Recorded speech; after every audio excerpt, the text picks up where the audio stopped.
우리 지난주 사도 바울 고난의 목록 그리고 이걸 가리켜서 우리 하나님 일꾼의 일과표라 해서 말씀을 드렸습니다.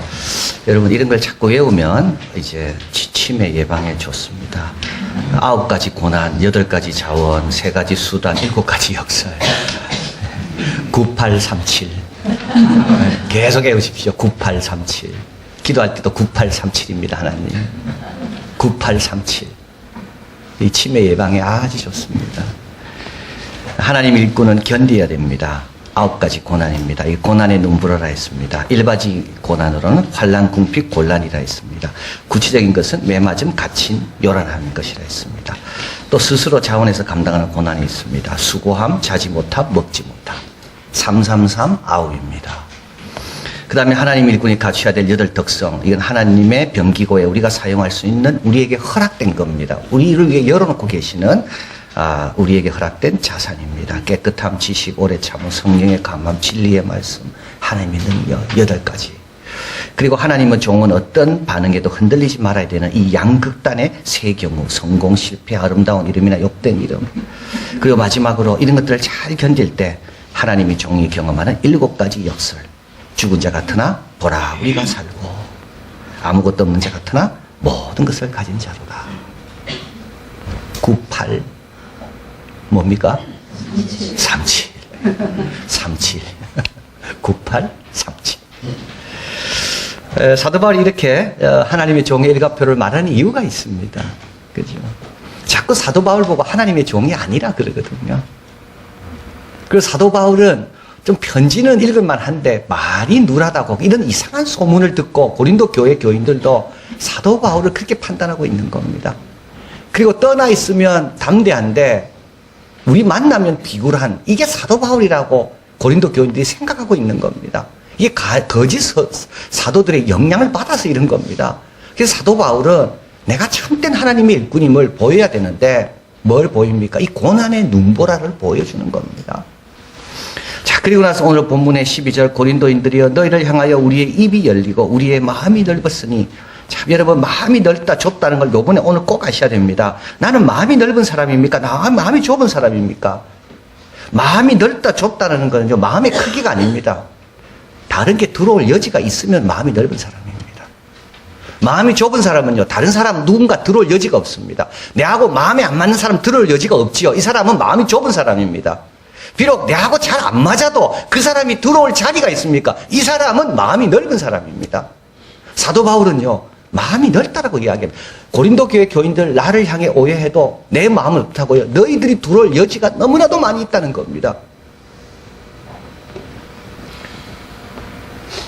11절 너희가 우리 안에 좁아진 것이 아니고 우리가 너를 좁게 생각하는 게 아닙니다. 너희 심정은 우리를 받아들이지 않기 때문에 너희 심정에서 너희가 좁아진 것이다. 여러분 교회 오셔서 예배 드릴 때 하나도 안 들어오는 경우 있습니다. 이건 뭘까요? 마음이 좁아져서 그렇습니다. 하나도 안 들어옵니다. 마음이 좁아져서요. 마음에 여유가 없었어요. 딴 걸로 꽉 차 있거든요. 때로는 분노로 꽉 차 있는 사람이 있습니다. 이런 사람은 말씀 하나도 안 들어옵니다. 때로는 근심으로 꽉 차 있습니다. 하나도 안 들어옵니다. 좀 더 마음이 넓어져야지 근심이 있지만 그 넓어진 공간에 말씀과 찬양이 들어오는 겁니다. 우리 예수님이 하신 말씀 그대로입니다. 내 말이 너희 안에 머물 곳이 없습니다. 말씀을 듣길 듣는데 말씀을 머물고 있지 못, 말씀이 머물러 있지 않습니다. 왜냐하면 딴 것으로 꽉 차 있거든요. 이게 마음이 좁아진 겁니다. 이 길가에 떨어진 씨의 경우와 똑같습니다. 씨가 아무리 떨어져도 마음이 어땠다? 꽉 차 있습니다. 여유가 없습니다. 그래서요, 씨가 자리 잡을 수가 없는 그런 상태. 13절 내가 자녀에게 말하듯 하노니 보답하는 양으로 너희도 마음을 넓혀라. 마음을 넓혀라. 이 보답하는 양이라는 말은 보답하는 셈치고 받은 것만큼 너희도 보답해라. 동일한 양으로 보답하려고 해라. 여기란 양이든 쉽이 아닙니다. 퀀티티, 양을 뜻합니다. 그리고 고린도 교인들이 오해할까봐 사도 바울이 이렇게 이야기합니다. 자녀에게 말하듯 하노니, 부모가 자녀에게 야 너 보답 좀 해라, 이 말은 부모가 자녀 덕볼라는 게 아닙니다. 보답할 줄 아는 사람이 돼야 인간이 되거든요. 여러분, 받기만 해가지고는 절대 성숙할 수가 없습니다. 이스라엘이 경쟁력이 있는 이유가 있습니다. 이스라엘이라는 나라가 경쟁력이 있는 이유는 이 나라가 수학을 잘해서가 아닙니다. 수학 경시대에 나가면 이 나라는 1등 못한답니다. 이 나라 사람 학생들보다 수학 잘하는 학생들 많대요. 근데도 이 나라가 경쟁력이 있는 이유가 있습니다. 왜 경쟁력이 있는가 하면 편협한 개인주의를 넘어서는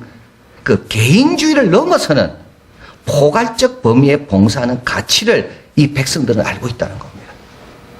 편협한 개인주의가 아니고 국가를 위해서, 가족을 위해서, 회사를 위해서 자신을 버릴 줄 아는 그 토양이 되어 있기 때문에 경쟁력이 있다는 겁니다. 이게 에드워드 기본이 말한 겁니다. 로마 제국이 왜 멸망했습니까? 로마 제국에는요, 난장이가 됐답니다. 어떤 난장이요? 공적 덕성의 난장이. 사적 덕성은 많습니다. 내 혼자 노력하면 되고 내 혼껏 챙기면 되고, 이건 사적 덕성입니다. 공적 덕성은 뭡니까? 남을 위해 희생하고 용감하고 모험하고 주인의식을 갖고. 그런데 이 이스라엘 국민들이 이 편협한 개인주의를 벗어날 수 있는 그 좋은 그 절차가 있대요. 그게 바로 군대라는 겁니다. 이들은 대학 가기 전에 군대를 갑니다. 군대에서 뭘 배웁니까? 군대에서 책임감을 배운답니다. 그 초소는 자기가 목숨 걸고 지켜야 됩니다. 책임감을 갖다 보면 어떻게 될까요? 성숙하고요. 책임감 갖고 이러다 보면 어떻게 됩니까? 연대가 중요한 걸 안답니다. 내가 혼자 안 된다는 걸 알거든요. 사도 바울은 고린도 교회에 이야기합니다. 너희들 받기만 하지 마라. 내가 부모의 심령으로 말하는데 보답하는 셈 치고 너희도 보답할 걸 좀 생각해봐라. 그러려면요, 마음이 넓어야 보답을 하지. 마음의 여유가 있어야 보답을 하죠. 자, 사도 바울은 그러면서 14절, 너희는 믿지 않는 자와 멍에를 같이 하지 말라고 말합니다. 자, 여기서 이제 사도 바울에게 또 주의를 주는 게 있습니다. 마음을 넓혀야 하는 곳이 있다면 또 하나는 마음을 다져야 하는 곳도 있습니다. 그러니까 마음의 여유가 있어야 될 곳이 있고요. 어떨 때는요, 거기에 가면 마음의 여유를 부리면 안 되는 곳이 있습니다. 마음을 열 곳이 있고요. 마음을 확장시킬 곳이 있고, 또 한 곳에는요, 마음을 닫아야 될 곳이 있다는 겁니다. 이 닫아야 될 곳이 어디입니까? 믿지 않는 자와 멍에를 같이 하지 말라. 여기에 있습니다. 이 구절은 어떤 뜻이냐면 신명기 22장 10절 11절입니다. 한번 읽어봅니다. 너는 소와 나귀를 결의하여 갈지 말며 양털과 배실로 섞어 짠 것을 입지 말지니라. 이 결이라는 것은 이 가축 2마리를 넣어두는 농기구를 이야기하는 겁니다. 그래서 소 2마리를 넣어야지 잘할 수 있겠죠. 그런데 소와 나귀를 거기에 넣고 같이 가려면 되겠습니까? 안 되는 겁니다. 여러분, 신앙생활이 힘든 건 이것 때문에 어려운 겁니다. 신앙생활이 힘든 게 아닙니다. 소 2마리가 있어야 되는데 여기에 딴 걸 끼워 넣어서 같이 가려니까 얼마나 힘듭니까? 여러분, 소와 이 나귀 중에 한 마리를 바꾸지 않으면 계속 힘듭니다. 결과도 안 좋습니다. 나귀와 소는 사이즈도 다르고요, 보폭도 다르고요, 성격도 다릅니다. 이 다른 것을 한 결에 넣어서 가려면 피차 힘든 거예요. 자, 그러면서 사도 바울은 14절에서 16절까지 5가지가 또 나옵니다. 한번 읽어봅니다. 의와 불법이 어찌 함께하며 빛과 어둠이 어찌 사귀며 그리스도와 벨리알이 어찌 조화되며 믿는 자와 믿지 않는 자가 어찌 상관하며 하나님의 성전과 우상이 어찌 일치하리요. 여러분, 의는요, 불법과 함께할 수 없습니다. 의는 불법을 밀어냅니다. 의가 가는 곳에는요, 불법이 있을 자리가 없습니다. 불법은 의를 싫어합니다. 그래서 의와 불법은 만나면 싸우게 돼 있습니다. 어둠과 빛은 사귀는 건 좋아해야 되는데 어둠은 절대 빛을 좋아하지 않습니다. 세상이 우리를 좋아하는 거는요, 어떻게 보면 우리가 빛이 아니기 때문에 좋아할 수도 있습니다. 우리가 어둠을 좋아하는 이유는요, 그 어둠에 뭔가 숨길 것이 있기 때문에 어둠으로 가는지도 모릅니다. 그리스도와 벨리알은 사탄입니다. 우리 예수님 오셨을 때 사탄이요, 이렇게 말했습니다. 왜 왔냐고, 나를 왜 괴롭히려고 왔냐고. 조화될 수가 없습니다. 어울릴 수가 없습니다. 믿는 자와 믿지 않는 자가 어찌 상관한다는 말은 같은 상을 얻는다는 겁니다. 믿지 않는 자와 믿는 자는요, 같은 상을 놓고 싸우는 자들이 아닙니다. 아브라함은 블레셋 사람들과 가나안 땅에 있는 사람들과 뭘 놓고 싸운 적이 한 번도 없습니다. 왜냐하면 아브라함은 하나님이 그 본향에 짓고 계시는 성을 바라보고 사는 사람이거든요. 하나님의 성전과 우상이 어찌 일치하리요? 하나님의 성전은 어떤 곳입니까? 하나님께만 영광 돌리는 곳입니다. 우상은 뭡니까? 하나님의 영광을 뺏어가는 거죠.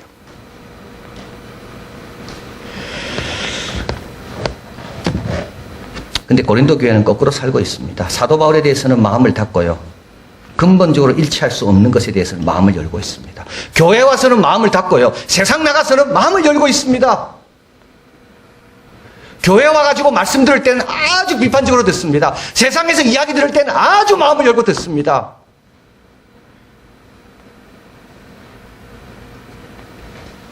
고린도후서 11장 4절, 만일 누가 우리의 전하지 아니한 다른 예수를 전파하거나 혹 너희의 믿지 아니한 다른 영을 받게 하거나 혹 너희의 받지 않은 다른 복음을 받게 할 때 너희가 잘 용납하는구나. 고린도 교회 교인들은 우상 섬기는 데 가서 음식만 먹습니다. 어둠의 음란한 것들이 교회에 있음에도 불구하고 몰아내지 않습니다. 그걸 그대로 두고 같이 예배드리고 있습니다. 믿지 않는 자들처럼요, 스스로 자랑하면서 다른 사람 비교하고 있습니다. 사도 바울은 17, 18절에 말합니다. 그러므로 주께서 말씀하시길 너희 저희 중에서 나와라. 따로 있어라. 부정한 것 만지지 마라. 그리고 염려하지 마라. 내가 너희를 영접한다. 새로운 가족이 만들어지는 겁니다. 자, 그러면 마음을 넓어져 있다는 증거는 뭘까요? 그러니까 여러분, 마음을 닫을 때는 닫아야 되고요, 마음을 열 때를 열어야 됩니다. 자, 그러면 우리 사도 바울 향해 마음이 열려져 있다는 증거는 뭡니까? 고린도후서 7장 7절에 나와 있습니다. 저희 온 것뿐 아니요 오직 자기가 너희에게 받은 그 위로를 위로하고 너희의 사모함과 애통함과 나를 위한 열심히 있는 것을 우리에게 구함으로 나로 더욱 기쁘게 하였으니. 여러분, 마음이 넓어졌다는 말은요, 회개함이 있는 겁니다. 여러분, 후회하고 회개는 다릅니다. 후회는요, 좀 아쉬워하고 좀 이렇게 반성하고 뭐 이 정도입니다. 후회는 누구나 할 수 있는 게 후회입니다. 가룟 유다도 후회합니다. 회개는 완전 다릅니다. 이건 주님 앞에 내 죄를 고백하는 겁니다. 회개는 겸손한 사람만 할 수 있는 겁니다. 그리고 또 회개는요, 진정으로 변화되기 위해서 도움을 구하는 자가 회개하는 겁니다. 여러분, 마음이 넓어지려면요, 회개하면요, 비워지잖아요. 그러면 공간이 생기는 겁니다. 여러분, 누군가에 들어올 공간이 없습니까? 그 사람과 관계에 있어서 회개할 걸 회개하십시오. 그러면요, 마음이 넓어집니다. 우리 예수님이 뭐라 말씀하셨습니까? 회개하라. 그래야면 천국이 너희 것이 됩니다. 우리 마음이 어느 정도에 넓어지는가 하면 천국이 들어올 만큼 넓어지는 겁니다. 여러분, 회개해야 됩니다. 뭘 회개해야 될까요? 왜 내가 어두움과 사귀었을까? 왜 내가 불법에 함께 했을까? 왜 내가 우상에게 가서 그 우상에 있는 그런 것들을 내가 좋아하고 그 안에 내가 거했을까? 하나님의 영이 거하는 내가 그런데 아무 부담 없이 들락날락 했을까? 여러분, 회개해야지 넓어집니다. 그리고 또 한 가지는 넓어진 마음은 사모함이 있습니다. 그 사람에 대해 마음이 넓어지면요, 그 사람 보고 싶고 만나고 싶습니다. 이제는 더 잘해주고 싶고 더 축복해주고 싶습니다. 예수님을 사모하는 자는 예수님이 들어오실 공간이 제일 많을 겁니다. 예수님 사모하는 자는요, 예수님 오실 공간이 제일 많을 겁니다. 마지막으로 열심입니다. 마음의 신호가 시온에 데려가 있는 사람은요, 사모할 뿐만 아니라 눈물 골짜기도 통과합니다. 마음이 넓은 사람은 열심을 해요. 마음이 넓어진 사람의 증거입니다. 핍박받는 그리스도인들을 돕는 국제적인 선교단체 오픈도 선교회가 있습니다. 여기 이제 그 미국 홈페이지에 가보니까 이 성탄절을 금지하고 있는 대표적인 5나라를 소개하고 있습니다. 첫째, 북한입니다. 이 핍박받는 그리스도 이 단체에서 매년마다 제일 핍박이 심한 곳 리스트를 쭉 50개를 정합니다. 그 중에 1위는 항상 북한입니다. 항상 북한입니다. 북한에 있는 성도들은 성탄절이 되면 조용히 두 명이 그냥 공원에 만난답니다. 소곤소곤 거리는 목소리로 찬양하고 기도하고 헤어집니다. 북한에는 성탄절이 어떤 날도 모르는 사람이 거의 다고요. 북한은 오직 김일성 3부자의 생일만을 기억하게 합니다. 사우디아라비아 두 번째 나라입니다. 교회 십자가, 어떤 종류의 기독교 모임 다 불법이고요. 성탄 추리 등을 밝히는 것 생각할 수도 없습니다. 2012년 성탄절을 지키는 40명 성도들이 체포된 적도 있습니다. 이들은 성탄절이 되면 마음속으로만 지킵니다. 성탄절을 금지하는 세 번째 나라는 소말리아입니다. 2015년 성탄절은 공식적으로 금지되었습니다. 이 소말리아는 이렇게 말합니다. 이 소말리아인은 모두가 무슬림이기 때문에 기독교인은 한 명도 없다. 그래서 우리에게는 성탄절도 필요도 없고 성탄절이라는 것을 지켜서도 안 된다. 네 번째 나라 타지키스탄입니다. 이 나라는 성탄 트리는 물론 성탄을 축하하는 불꽃놀이, 명절, 음식, 선물 교환 다 금지되어 있습니다. 마지막 나라는 브루나이입니다. 인구 42만 명의 작은 나라입니다. 이 나라는 성경 갖고 있는 것만 해도 9년 감옥 생활해야 됩니다. 성탄절 지켰다가 잡혔다 그러면요 5년 감옥 가야 됩니다. 최근 뉴스 중국 북쪽 베이징이죠. 베이징 북경에 있는 후베이성 중에 한 도시가 지금 중국에는 기독교인들을 굉장히 핍박합니다. 이루 말할 수가 없습니다. 공식적으로 성탄 세일도 못한다. 성탄과 관련된 어떤 것도 느낌을 줄 수 없다. 그래서 모든 백화점과 가게에서는 성탄 세일이 다 사라졌습니다.